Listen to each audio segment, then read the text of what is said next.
I signed the divorce papers and won the lottery the same day. The $1 million signature. Hi everyone, and welcome to Snazzy Tales. I'm the person behind this little storytelling corner, and I just wanted to take a moment to say hello. This storyline hit me hard. A subscriber sent it in. She's a real ER nurse, and I wrote it thinking about anyone who's ever had to sign something that broke their heart on a random Tuesday. Let's go. Part 1, The Signature. I signed my divorce papers on a Tuesday at 2:17 p.m. in a Starbucks. Not in a lawyer's office. Not in a courtroom. In a Starbucks, because my husband, my soon-to-be ex-husband, said his lawyer's office charged by the hour and we shouldn't waste any more money on this, Claire. That was Mark. Ever practical. He slid the manila envelope across the sticky table. The same table where he had proposed to me 8 years earlier with a ring he got on clearance. I remember because he told me. It was 70% off, babe. I'm smart with money. I opened the envelope. My lawyer had told me not to sign anything without her present, but I was tired. So tired. 8 years of marriage. 5 years of me working overtime as a nurse to pay his business investments that never went anywhere. 3 years of him telling me I was too emotional when I cried because he missed our anniversary again. 1 year of sleeping in separate rooms. And 6 months of him living with his new girlfriend, 24-year-old yoga instructor named Skylar, while still asking me to cover his car payment because we're still technically married. The papers were thick. The final page had 2 sticky tabs. Sign here. Just sign it, Mark said, not looking up from his phone. He was texting. Probably Skylar. I have a spin class at 3. I looked at his face. I had loved that face. Now I just saw a stranger who owed me $4,300 and never said thank you. I picked up the cheap Bic pen he offered me. And I signed. Claire Evelyn Hayes. My hand didn't shake. That's what surprised me most. Great. He snatched the envelope back like I might change my mind. He didn't say thank you. He didn't say sorry. He stood up, grabbed his $7 oat milk latte that I had paid for, and said, I'll file these. You can keep the house until the lease is up. Oh, and you might want to clean out the garage. My stuff's still in there. Then he walked out. Left me sitting there in that Starbucks, divorcee at 34, with $112 in my checking account and a half-empty cold coffee. I sat there for a long time. The barista kept looking at me like I was going to cry. I didn't. Finally, I got up to leave. My purse knocked over, spilling everything. As I was shoving my old receipts and lip balms back in, my fingers brushed against something crumpled at the bottom. A lottery ticket. I had bought it 3 days ago at the gas station. Not because I ever played. I never played. But the old man in front of me in line had bought 10 tickets and told me, you should get one, honey. Lady Luck is in the air tonight. And I had laughed for the first time in weeks and said, what the hell? Why not? It was for tonight's drawing. The mega jackpot. $184 million. I almost threw it away. What was the point? But my shift at the hospital started in an hour, and I was going to be stuck in the break room. I thought, maybe I'll check it while I eat. So I shoved it in my pocket. I didn't know that piece of paper was worth $184 million. At 11:03 p.m. that night, on my break, sitting in the nurse's break room in my scrubs that had someone else's blood on them, I opened my phone and checked the numbers. The first number matched. My heart did a weird little thump. Second number. Matched. Third. Matched. Fourth. Matched. Fifth. Matched. I stopped breathing. The mega ball. It matched. I stared at the phone. Then at the ticket. Then at the phone again. The break room TV was blaring the news. And in incredible news, one winning ticket for tonight's $184 million jackpot was sold right here in our city. I made a sound. Not a scream. Not a cry. Like air escaping a tire. Jenna, another nurse, looked over. Claire? You okay? I held up the ticket with a hand that was now shaking violently. I think I just. And then the hospital intercom went off. Code blue, room 312. Code blue, room 312. My break was over. I had a patient dying. I folded that ticket, put it in my bra because I didn't trust my pockets, and ran. For the next 40 minutes, I did chest compressions and saved a man's life while $184 million was pressed against my heart. It wasn't until 1 a.m., when I finally got home to my empty, half-furnished apartment that still smelled like Mark's cologne because I couldn't afford to replace the couch, that it hit me. I had signed my divorce papers and won the lottery on the same day. And then my phone rang. It was Mark. Hey, so, weird question, he said, casual as anything. Did you file those papers yet? My lawyer said not to file until next week for tax reasons. Can you not file? Just hold on to them? My blood ran cold. Because we were still technically married at 11:03 p.m. tonight when those numbers were drawn. And in my state, lottery winnings during a marriage are marital property. Part 2, the claim. I didn't sleep that night. I sat on my kitchen floor, staring at that ticket, with Mark's words on loop, can you not file? Just hold on to them? Did he know? There was no way he could know. The news said the winning ticket was sold in our city, but not who won. No one knew except me. But Mark always had a sixth sense for money. Especially my money. The next morning, I did 3 things. 1. I called in sick for the first time in 4 years.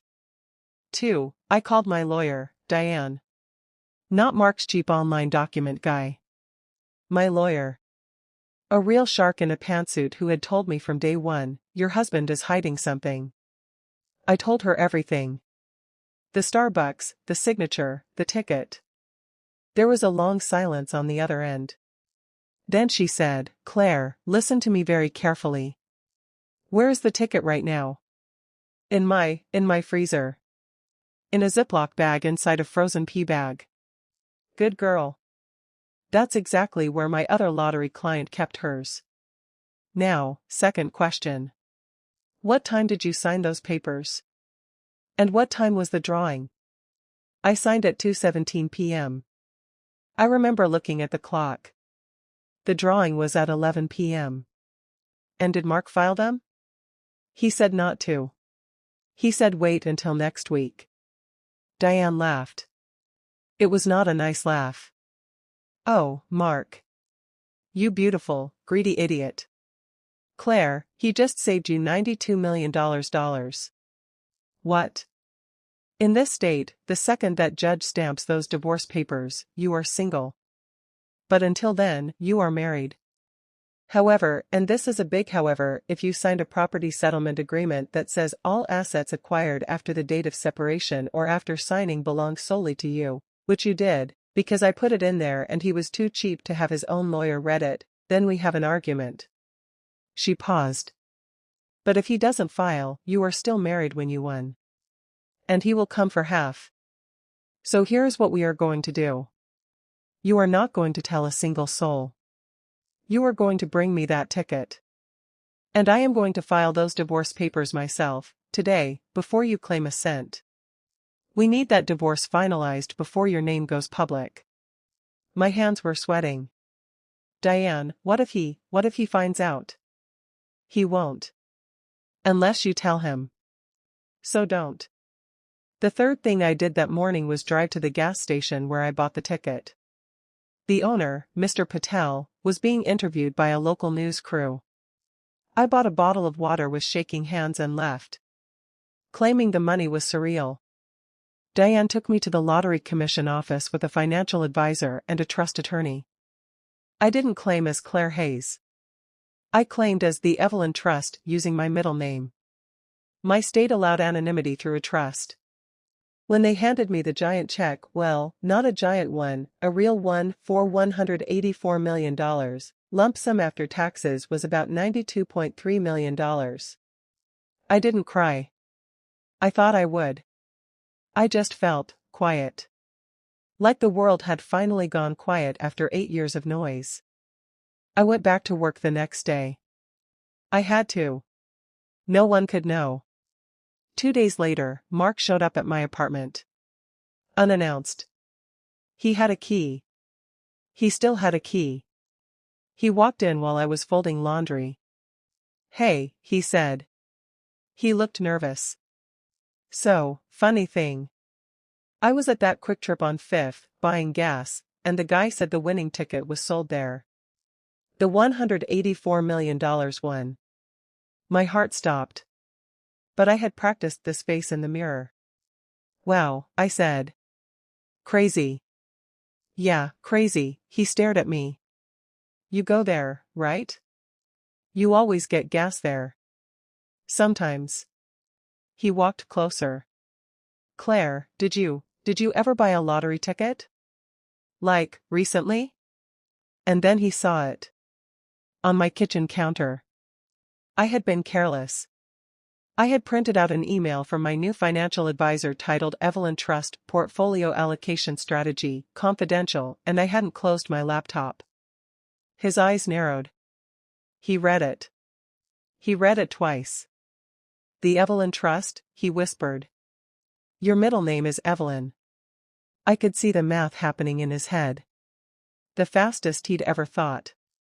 "Claire," he said, his voice changing.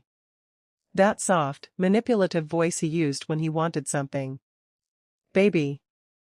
Are we still married? Legally?" "No," I lied. My voice was steel. "Your precious papers were filed. Tuesday at 4 p.m. We're divorced, Mark. You wanted that. Don't lie to me."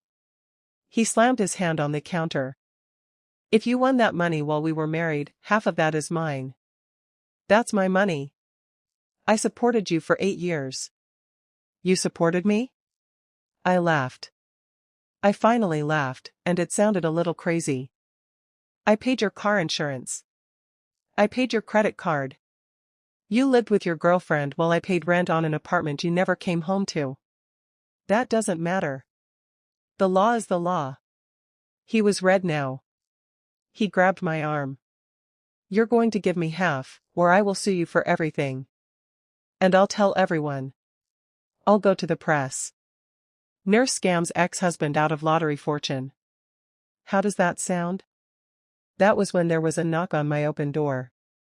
Diane stood there, holding a certified document with a big gold seal.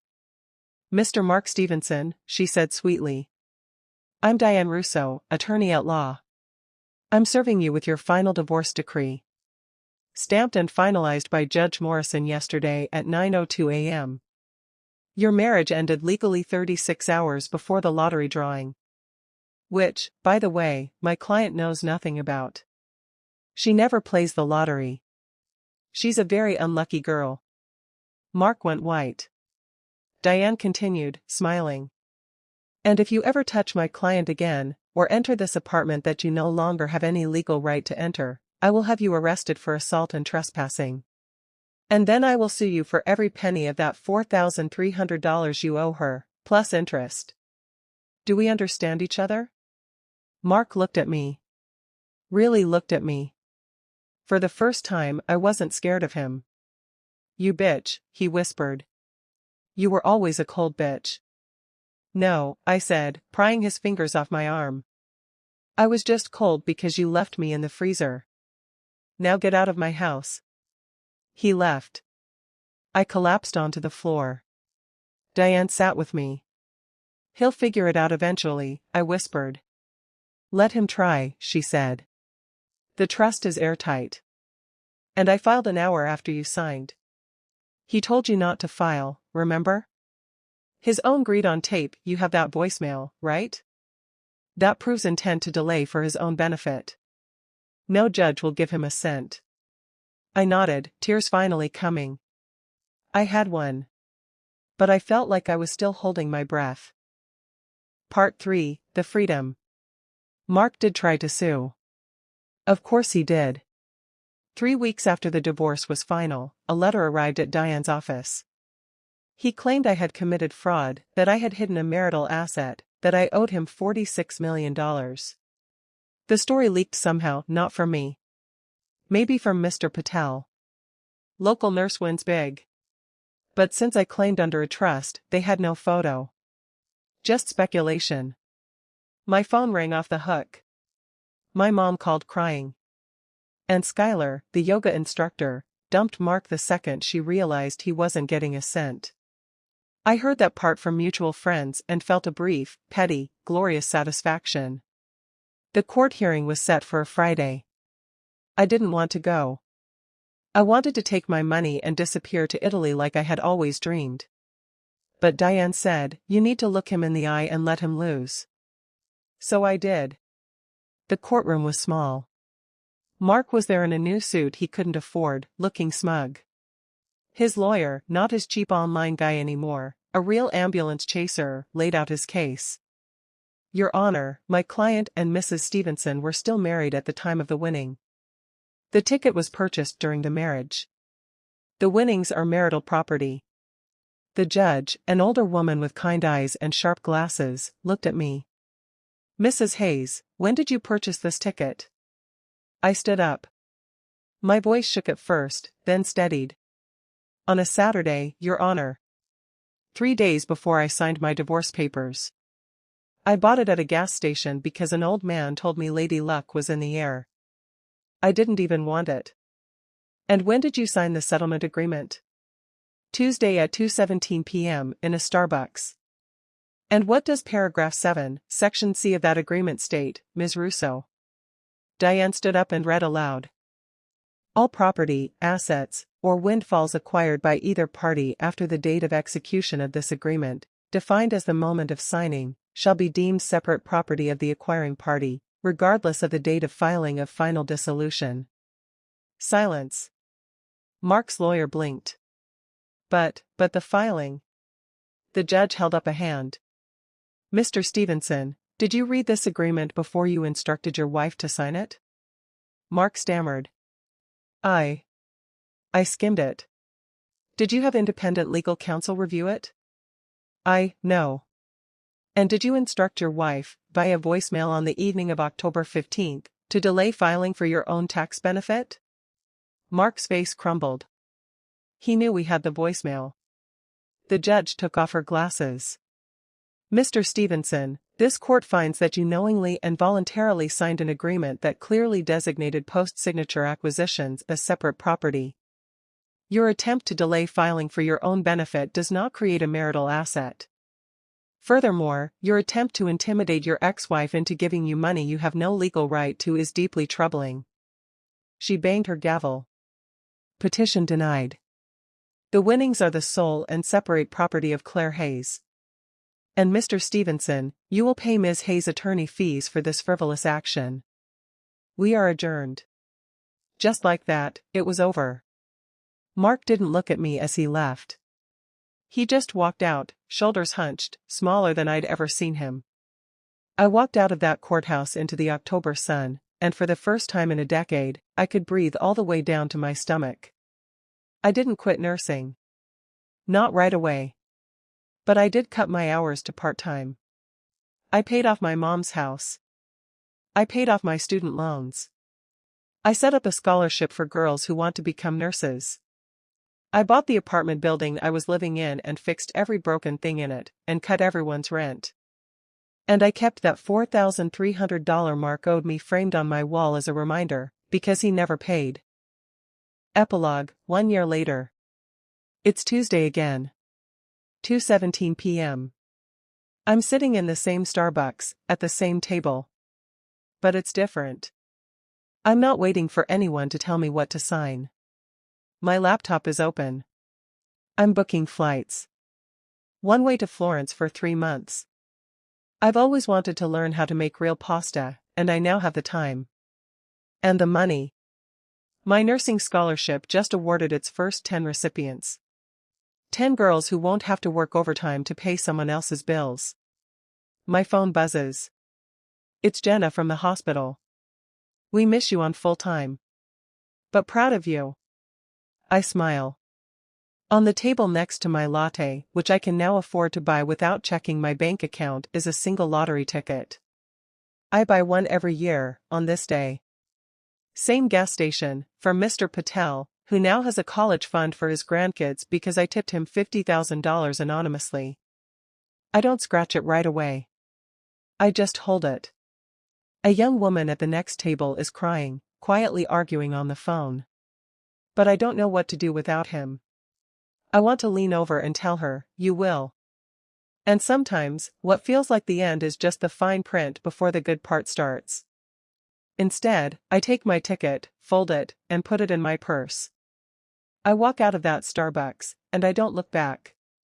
Because I have a plane to catch. And a whole, wide-open, $92 million life to live. And this time I get to write every single page myself. I'm not a nurse, I'm not a millionaire, I'm just a girl in my room writing stories that keep me up at night. This one kept me up. If you're in that messy middle right now, I hope Claire's story gives you a little hope. If you enjoyed this story, like, share, comment, and subscribe to Snazzy Tales for more original tales. Tell me your thoughts in the comments, and I'll see you in the next story. Until then, stay curious, stay dramatic, and keep dreaming. Snazzy Tales.